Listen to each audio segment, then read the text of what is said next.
নমস্কার সবাইকে। ব্যাগ গুছিয়ে আমার নিজের গাড়ি নিয়ে বেরিয়ে পড়লাম গোয়ার উদ্দেশ্যে। গোয়া আমার অনেক দিনের স্বপ্নের জায়গা। না, এই দেখো এসিয়ে পড়েছে। সকাল 6:01 রওনা দিলাম।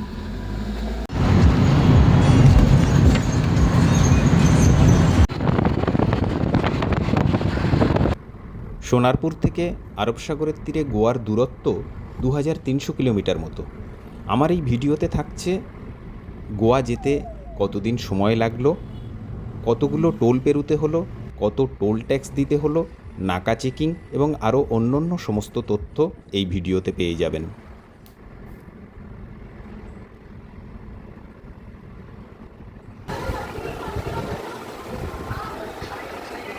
হোটেলটার নাম কি? হ্যাঁ, নাম কি হোটেলের নাম? উড়িষ্যার একটি হোটেলে দুপুরের খাবার সেরে বেরিয়ে পড়লাম ভুবনেশ্বরের উদ্দেশ্যে। প্রথম দিন আমাদের গন্তব্য ছিল ভুবনেশ্বর, তবে হাতে একটু সময় বেশি থাকার জন্য আমরা ভুবনেশ্বর ছেড়ে খুর্দা রোডে এসে হাইওয়ের পাশেই এই হোটেলটা নিয়েছিলাম।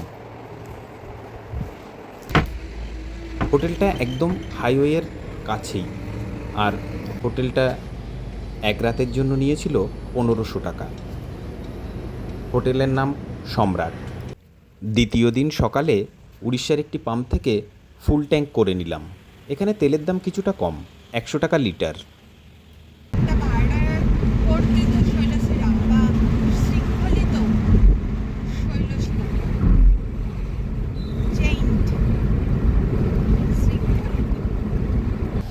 कितने का भैया? 150। ये टोल का नाम क्या है? लक्ष्मीपुर। ठीक है, थैंक यू।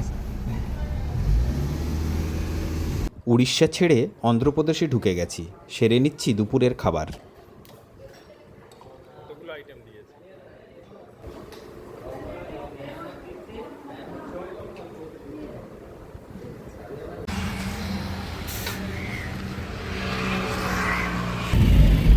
এই তো সমুদ্র। ফার্স্ট লুক অফ সি, বে অফ বেঙ্গল। अरे शाबाश।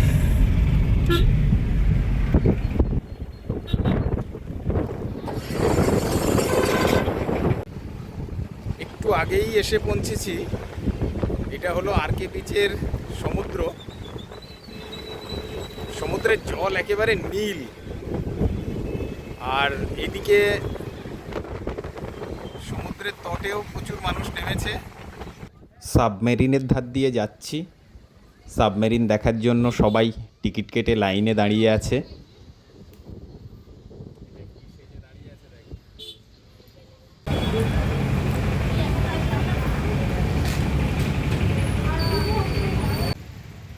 বিশাখাপত্তনমে আমরা ছিলাম এই বৈভব ইনে।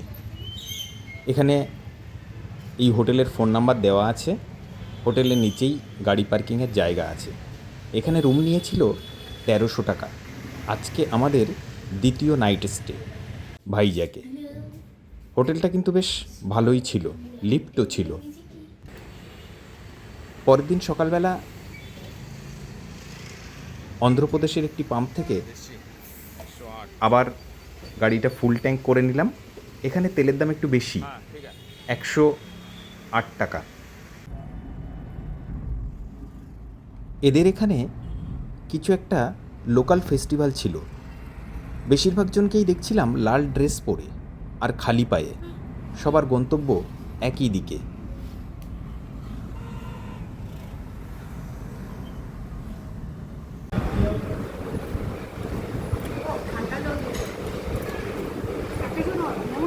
না। নমস্কার বন্ধুরা, আরও একটা নতুন সকাল। আজকে হচ্ছে 28/9/2025 রবিবার। গতকাল আমরা ভুবনেশ্বর থেকে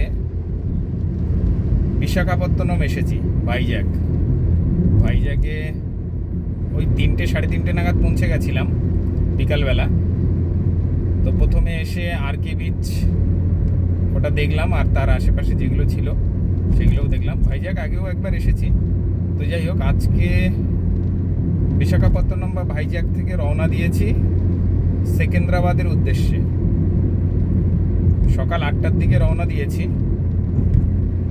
তবে এই যে চেন্নাই হাইওয়ে, আজকের এই হাইওয়েটা একটু জ্যাম আছে, মানে এর আশেপাশে প্রচুর লোকালিটি আছে আর দোকানপাট আছে। সে কারণে আমাদের ওখানকার ডায়মন্ড হারবার রোড যেমন হাইওয়ে, ঠিক ওরকম একটু কনজেস্টেড। আর দুই একটা জায়গায় রাস্তায় কাজ হচ্ছে, তো কাজ চলছে, সে কারণে গাড়ির মুভমেন্ট একটু স্লো আছে। এছাড়া রাস্তা মোটের উপরে ভালোই। তো আজকে সেকেন্দ্রাবাদে হল্ট করব। বিশাখাপত্তনম থেকে সেকেন্দ্রাবাদ মোটামুটি ওই 800 কিলোমিটার মতো। প্রথম দিন তো কলকাতা থেকে এসেছি, কলকাতা থেকে ভুবনেশ্বর, ওটা 400-450 কিলোমিটার ছিল। তারপরে ভুবনেশ্বর থেকে বিশাখাপত্তনম এলাম, ওটাও প্রায় 500 কিলোমিটার মতো ছিল। আজকের রাস্তাটা বেশি, আবার আগামীকাল এর থেকে আরও অনেকটাই রাস্তা। তো যাই হোক, রাস্তা মোটের উপরে ভালো। এখনও পর্যন্ত অভিজ্ঞতা তো বেশ ভালোই হলো। এবার একটু ব্যাক সাইডটা দেখাই।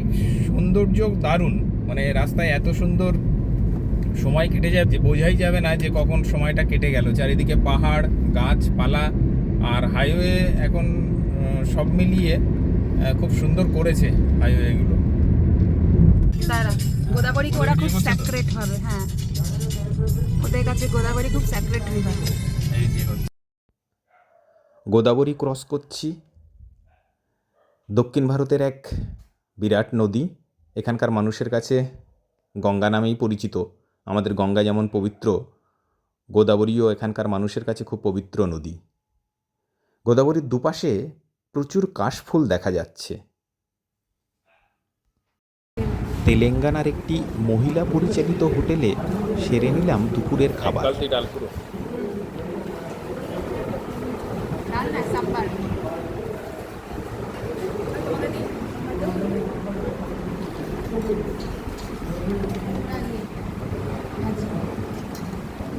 এটা কি ফ্রাই মা? এটা কি ফ্রাই? বাঁধাকপি। চলো, এই পেছনে গাড়ি আছে, চলো।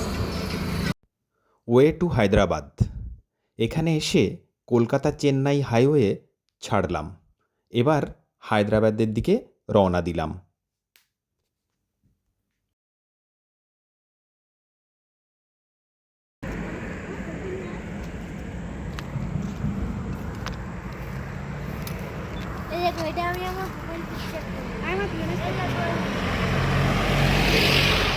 বিশাখাপত্তনমের পরে তেলেঙ্গানার একটি পেট্রোল পাম্পে। এখানে তেলের দাম 107 টাকা। অবশেষে এসে পৌঁছালাম। মানে এটা হচ্ছে থার্ড ডেস্টিনেশন, 3 নম্বর গন্তব্য। সেটা হচ্ছে এখানে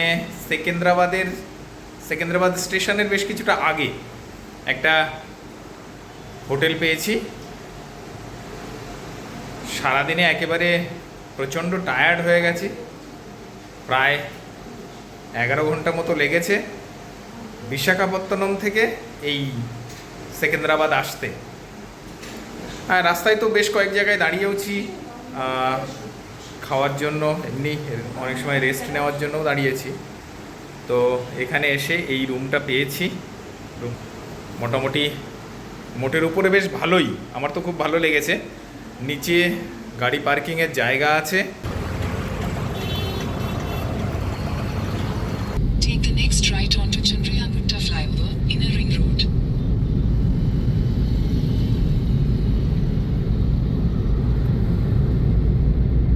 Continue on Inner Ring Road for 5 kilometers.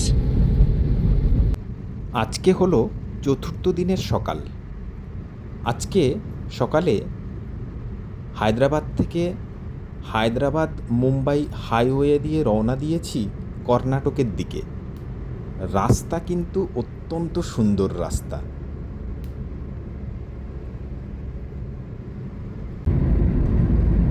নমস্কার, আরও একটা নতুন সকাল। আজকে বেরিয়েছি হায়দ্রাবাদ থেকে গোয়ার উদ্দেশ্যে। এই মুহূর্তে মুম্বাই রোড ধরে যাচ্ছি। সকাল 7টা 25 নাগাদ বেরিয়েছি। তবে হায়দ্রাবাদ শহর থেকে বেরুতে কিন্তু একটু সমস্যা ঠিক না, মানে চারিদিকে ঘুরিয়ে ঘুরিয়ে তবে এই মুম্বাই রোডে উঠতে হয়েছে। গুগল দেখে দেখে উঠতে হবে, খুব ঘোরালো পেঁচালো রাস্তা। তো যাই হোক, গুগল দেখে ঠিক করে নিলে আমার মনে হয় খুব একটা অসুবিধা হবে না। আর একবার এই মুম্বাই রোড ধরতে পারলে তাহলে তো আর কোনো সমস্যাই নেই। মুম্বাই রোডটা সত্যিই খুব সুন্দর। আগে অনেক ছবিতে আমি দেখেছি বা অনেক ভিডিওতে দেখেছি, অনেক ব্লগেও দেখেছি। তো বাস্তবে সেই রাস্তা দিয়ে নিজে ড্রাইভ করে যাব, এটা একটা সত্যি বিরাট স্বপ্ন ছিল। সেই স্বপ্নটা সত্যি হলো। এই মুহূর্তে মুম্বাই রোড ধরে যাচ্ছি, গাড়ি চালিয়ে নিজেই ড্রাইভ করছি। এটা একটা বিরাট পাওনা আমার কাছে। আর নেহেরু আউটার লিঙ্ক রোড, এই রাস্তাটা, এটা সম্ভবত 65 হাইওয়ে, মানে প্রত্যেকটা বাঁকে বাঁকে সৌন্দর্য। আর হায়দ্রাবাদ শহরটা এতটাই সুন্দর করেছে, এতটা ভালো, সত্যি চাক্ষুষ না করলে বোঝা যাবে না।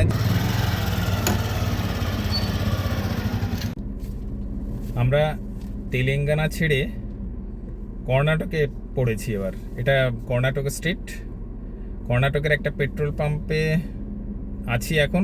এখান থেকে পেট্রোল ভরলাম। এখানে কিন্তু তেলের দাম অনেকটা কম, 103 টাকা। তো এখান থেকে ওই 2300 টাকা মতো ফুল ট্যাঙ্ক হতে যতটা লাগে, 2300 টাকা মতো লাগলো। তেল ভরে নিলাম। এবার এখান থেকে আমি একটু জেনে নিলাম, শুনলাম যে 7-8 কিলোমিটার গেলেই মহারাষ্ট্র পড়বে। তো মহারাষ্ট্র থেকে আবার তেল ভরতে হবে, তারপরে গোয়া। মহারাষ্ট্রতেও জানাবো যে তেলের দাম ঠিক কত। তেলেঙ্গানাতে তেলের দাম একটু বেশি ছিল, সেটা বলেইছি, 107 টাকা। আর উড়িষ্যাতে কিন্তু তেলের দাম কম ছিল। উড়িষ্যাতে সব থেকে কম ছিল 100 টাকা। তো উড়িষ্যা থেকেও আমি ফুল ট্যাঙ্কি করে নিয়েছিলাম। তো যাই হোক, পেট্রোল পাম্প মাঝে মাঝেই পাবেন। আপনারা যখন যাবেন মাঝে মাঝেই পেট্রোল পাম্প পাবেন। তবে 3-4 দাগ থাকতে মনে হয় তেল ভরে নেওয়া ভালো, কারণ অনেকটা সময় ওভারব্রিজ বা হাইওয়ে পড়ে। হাইওয়েতে যে ওভারব্রিজগুলো পড়ে, দেখা যাচ্ছে যে 7-8 কিলোমিটার রাস্তা ওভারব্রিজের উপর দিয়ে যেতে হচ্ছে, তখন হয়তো পেট্রোল পাম্প পাবেন না, সার্ভিস রোডগুলো ধরতে হবে তখন, সে কারণে। তো যখনই 3-4 দাগ থাকবে নিচের দিকে, তখনই তেল ভরে নেওয়াই ভালো। এখন কর্ণাটক ছেড়ে মহারাষ্ট্রে আছি।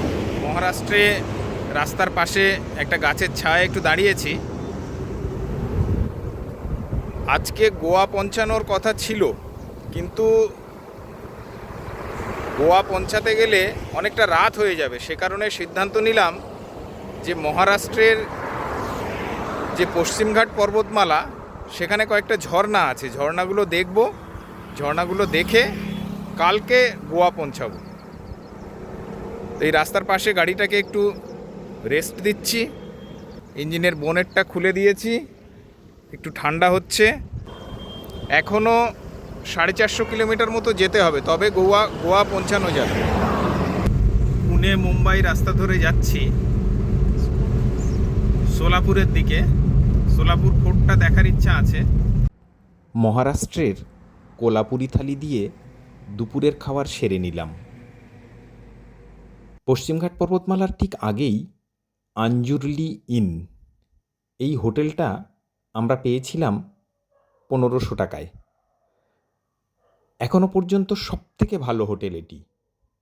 পশ্চিমঘাট পর্বতমালা মানেই পাহাড়, পাহাড়ের উপর দিয়ে রাতের বেলা গাড়ি চালানো সম্ভব হবে না। সে কারণে এই হোটেলটাতেই আমরা নাইট স্টে করলাম।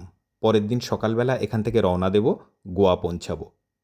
হোটেলের নিজস্ব খাবার দাবারের ব্যবস্থা ছিল, সেটা দিয়েই ডিনারটা সেরে নিলাম।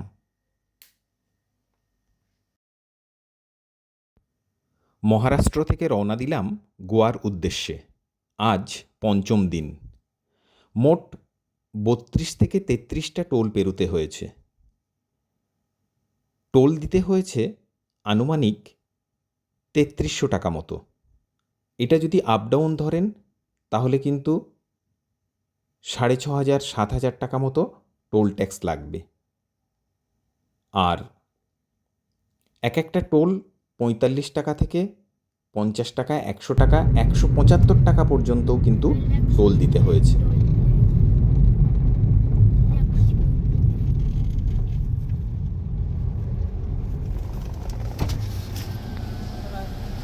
कितने का भैया? 150। ये टोल का नाम क्या है? लक्ष्मीपुर। ठीक है, थैंक यू।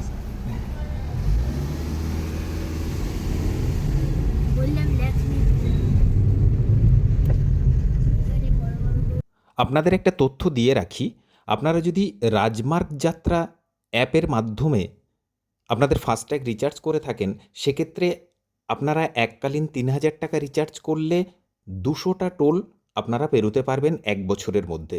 সেক্ষেত্রে টাকার অঙ্ক হিসাব করলে দেখা যাবে 15 টাকা করে পার টোলে পড়ছে।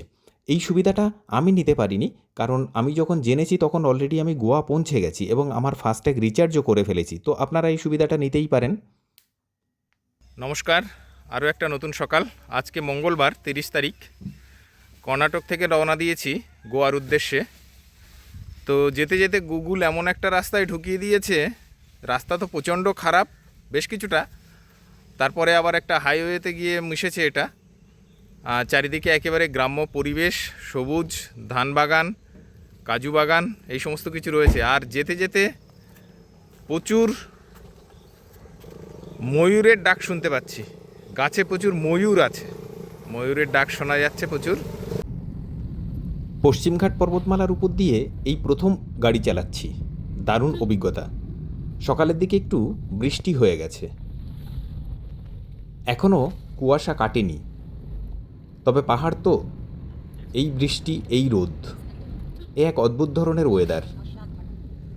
নাকা চেকিংয়ের জন্য আমাকে 2 জায়গাতেই গাড়ি দাঁড় করাতে হয়েছিল। যেহেতু অন্য স্টেটের গাড়ি, ওরা তো নাকা চেকিংয়ে দাঁড় করাবেই। Driving license, pollution certificate, insurance, blue book বা স্মার্ট কার্ড, এই 4টে কাগজ অরিজিনাল গাড়িতে রাখলে খুব ভালো হয়, কারণ অনলাইনে ওরা দেখতে চায় না, অরিজিনাল ডকুমেন্ট প্রডিউস করতে হয়। আর গোয়াতে ঢোকার আগে হাই স্পিড যে অ্যালার্ট আছে, 60 কিলোমিটার কোথাও একটা লিখে রেখেছে, সেটা ক্রস করলেই ওরা কিন্তু হাই স্পিডের জন্য ফাইন করবে। আমি 500 টাকা ফাইন দিয়েছি, 2000 টাকা এবং লাইসেন্স সিজ করবে বলেছিল। আমি বার্গেন করে 500 টাকা ফাইন কিন্তু আমাকে দিতে হয়েছে।